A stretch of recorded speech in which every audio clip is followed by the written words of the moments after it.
You can take the boys out of the city, but you can never plug a dam in Denmark with your thumb. Intrepid Radio, with a haphazardly focused Scotty Roberts and the rollicking adventurous Dr. John Ward, sticking their fingers in the hole in the dike of humanity.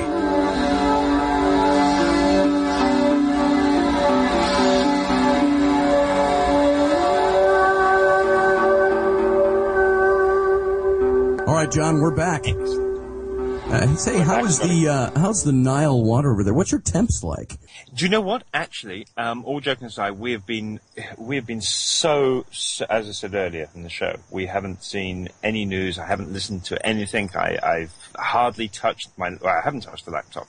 I've done a few Instagrams, which I'm sure some of our listeners have seen on my Facebook page and so forth. But other than that, we've been literally flat out. But referring to Nile, it's been so hot here and covered in dust because we've been traipsing around the West Bank and lying in very dank, horrible conditions, covered in dust, cobwebs, and all kinds of material, including the wonderful, beautiful, aromatic bat droppings, which seems to get God, it gets into everywhere, that stuff. But we've been swimming in the Nile every afternoon. Very nice. Back and we've literally, I haven't even bothered to get changed. This shows you how hot it is. I've taken my boots off, and you know my boots. And we're going to smelly socks. Oh, yes. I've seen you stomping out mud bricks. I've seen you strip that all down. You're going to have to regale people one of these days with your story of when you were out in the western desert and you had no water to bathe with and you used a lotion type of soap. And so there you all are, naked, out in the middle of the western desert, and you're all lotioned up and you're enjoying it, and then a sandstorm hits. And I guess the aftermath of that, I would say that you were doing archaeological excavating on yourself for quite a while after that one. I became the definitive Sandman, I believe. Yes. Well, it was not a pleasant experience. I will have you tell the whole sordid tale one of these days. But right now, we're going to talk to Scott Wolter. We've been building this up all week. Scott Wolter, as you know, is the host of H2's America Unearthed. And I'm going to take a little bit of information just from his America Unearthed site over at H2. Working his day job as a world-renowned forensic geologist and the president of a Minnesota-based American Petrographic Services, Scott Wolter began developing a new science called archaeopetrography. I know how to read this, but I don't know how to say it right. We've got Scott here. Scott, how do you say that? Archaeopetrography. Petrography. And it's a scientific process used to date and understand the origins of mysterious stone artifacts and sites.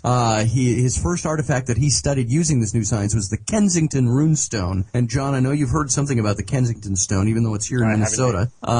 Scott believes this is authentic. Why don't we just launch off into that? Scott, let's give people a little introduction to what you're all about. And let's talk about this Kensington Rune Stone, what got you into it, why you do what you do, and how you ended up on TV with it. Well, the answer to all those questions really starts with the Kensington Rune Stone, which I knew nothing about 13 years ago when I was actually hired to study it. And that was done by the Rune Stone Museum in Alexandria, Minnesota, where the artifact has been housed since about late 50s, early 60s. Anyway, as I said, I never heard of this thing. I didn't know anything about the history, the controversy, Olaf Ullman, the guy who discovered it, nothing. You know, it was an interesting story, but to be quite frank, I get a lot of interesting projects that come into our lab, and this one was certainly unique in its own way. I didn't really think that much of it at the time.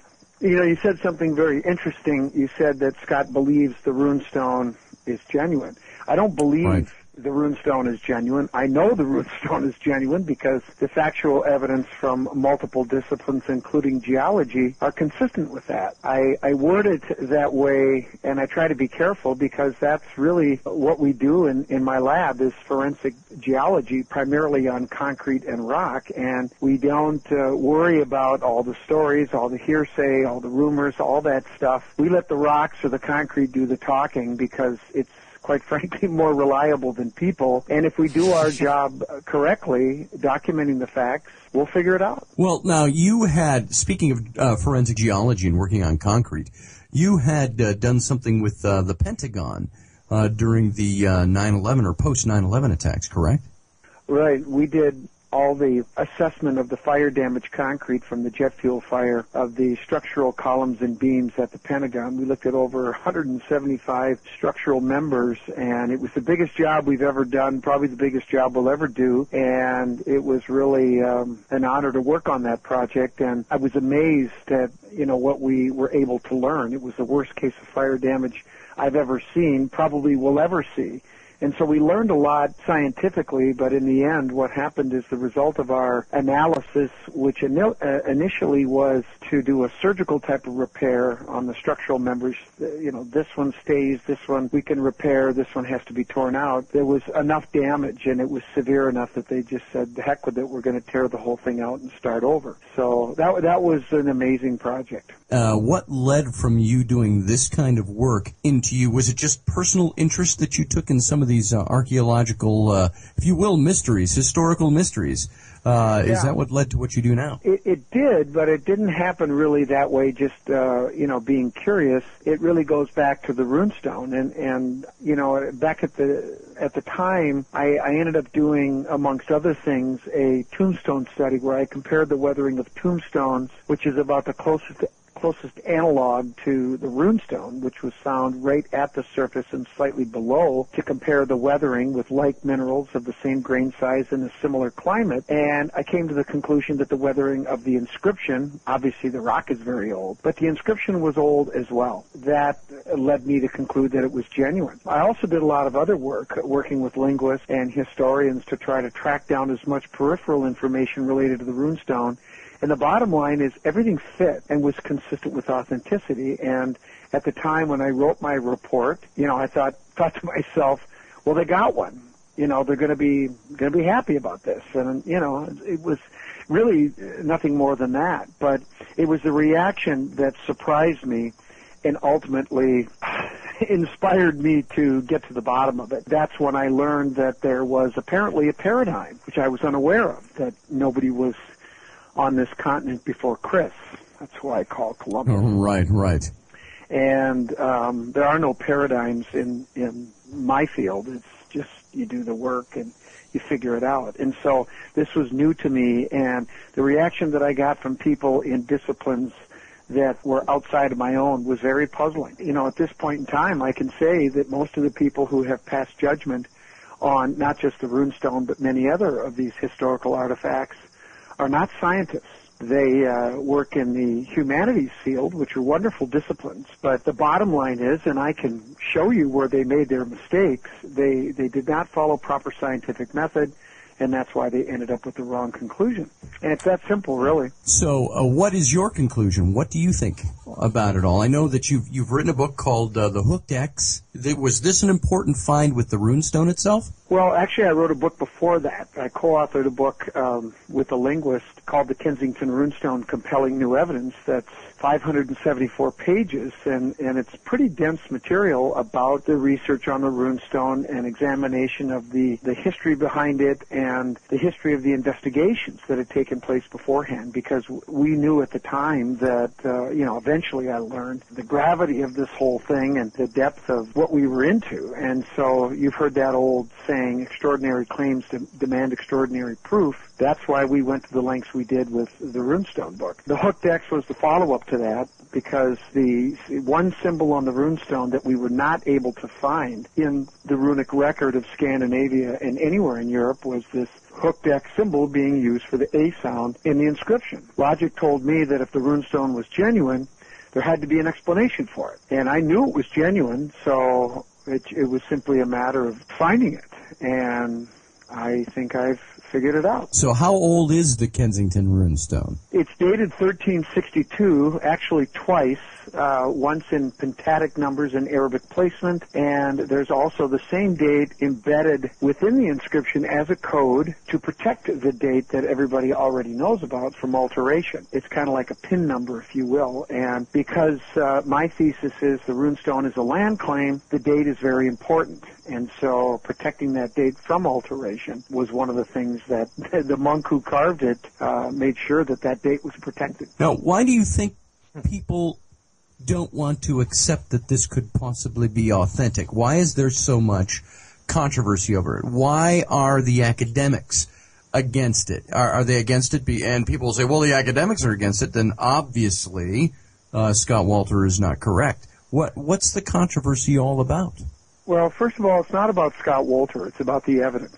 You know, what hangs in the balance here is something that's pretty profound. We're talking about something, an artifact that I now call the Rosetta Stone of North America. And it really is in many ways, because there's more than one message within it. And it's a very complicated document. But if you want me to be honest with you, I think the reason that they don't want the Rune Stone, and it's not just the academic. I think that there are some good, honest, legitimate, open-minded academics. I've met a few of them that are willing to look at the evidence and consider this possibility. Some have already come out and said, you know what, I think you're right. I think this is genuine. And in the end, the one thing that I've learned in life is that the truth eventually bubbles to the surface. You know, I've looked at an awful lot of artifacts at this point in my life, and I can tell you that I've seen several fakes, and the fakes reveal themselves quickly. It's the real stuff that just seems to hang around and not go away, and that's the case with the runestone. But one of the things that I'll tell you, quite frankly, is that once you start to accept things like the runestone, the Bat Creek, the Tucson lead artifacts, the Newport Tower, the list goes on, all of a sudden the dominoes start to fall, and they end up in Jerusalem in the 1st century. That is one of the problems with this research. That story is tied directly to the runestone and many of these other artifacts, and it's not the story that the world's been told. That's what people are worried about. I should say that's one of the things that people are worried about. So it's a changing of, how would I say this? Are you talking about things here with even just the runestone itself and all the other things connected to it that you're looking into?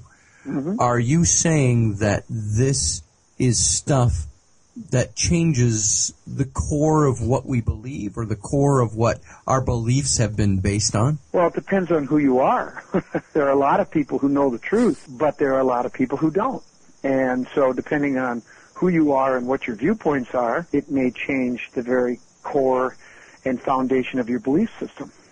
But, you know, what I always say to people is, look, I'm not here to try to change anybody's belief systems or attack their faith. I mean, faith is a wonderful thing, but it's a separate discussion from a scientific discussion.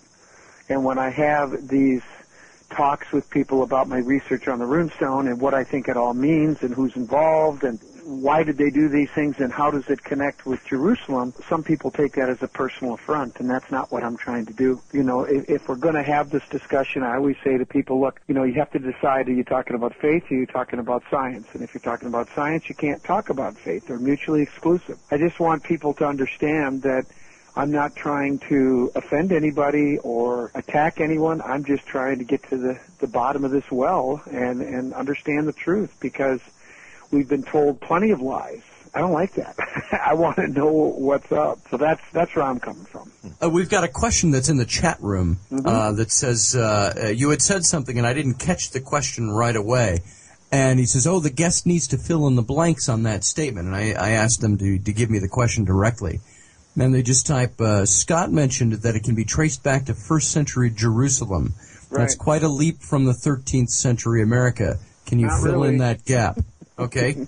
Fill in that gap for him. Well, this is really the main thrust of my new book. It's not just a thesis. It's looking at a number of artifacts and some of the symbols and things that were carved onto them. You know, who did this?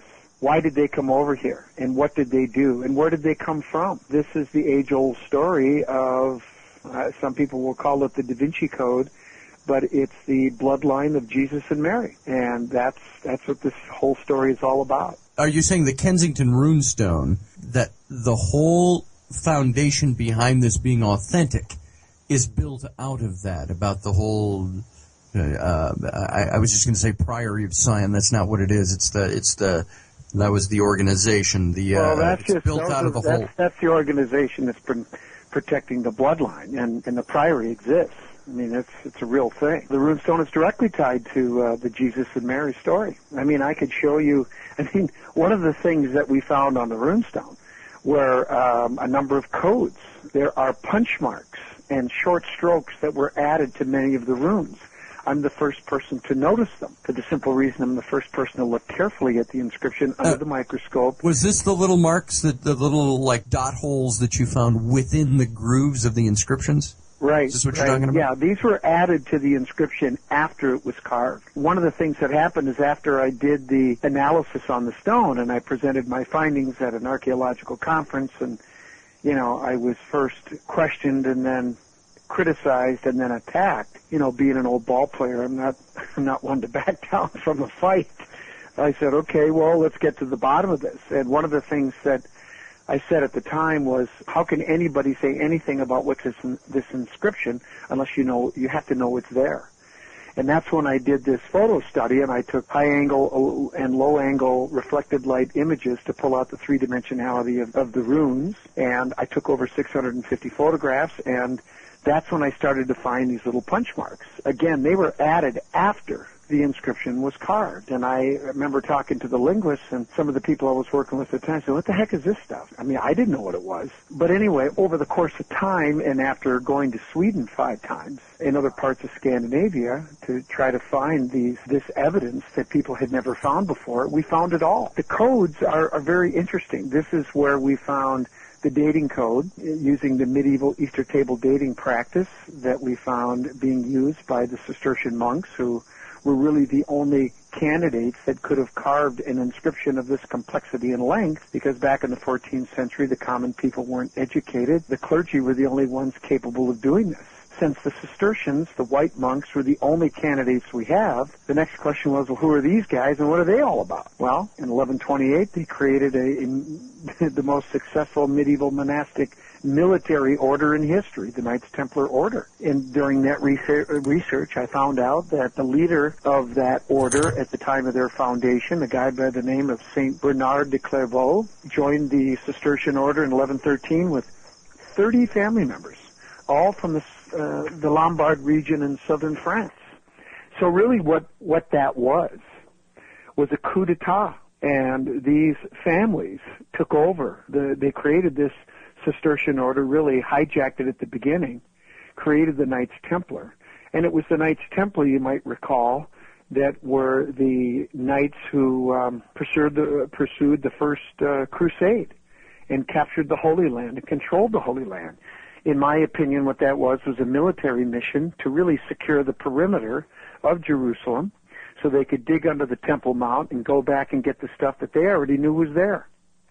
And with that information that they acquired under the temple, they went on to become, they and the Cistercians working together, became the most successful military and monastic order in the history of the world. And you never hear about them.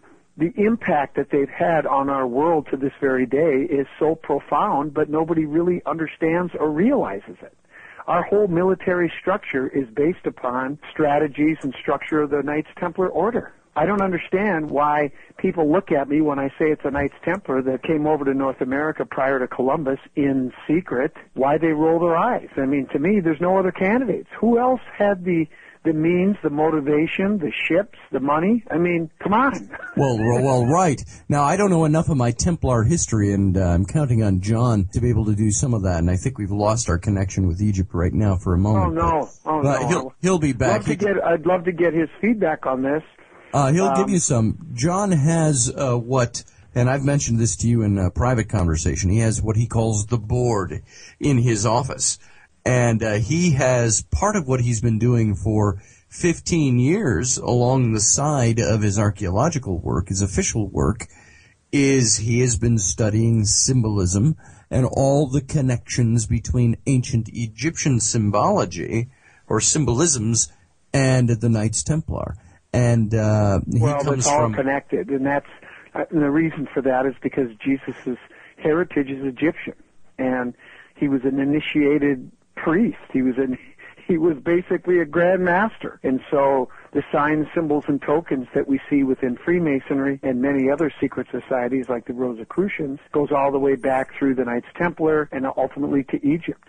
We also see an Islamic impact there as well. And, I mean, this story is so vast and so important and so incredible that it's only now are we beginning to unravel it. But you also have to understand that this whole thing was veiled in such strict secrecy because, I mean, you're talking about the very lifeblood of these people. I mean, they were, well, I mean, in 1307, in France and part of England, Knights Templar Order were banished. They were arrested, tortured, and burned. And, of course, you know, historians have tried to tell me, well, you know, they disappeared. They were done. How could they have come over here in 1362? They were old men or dead. And I said, you don't get it.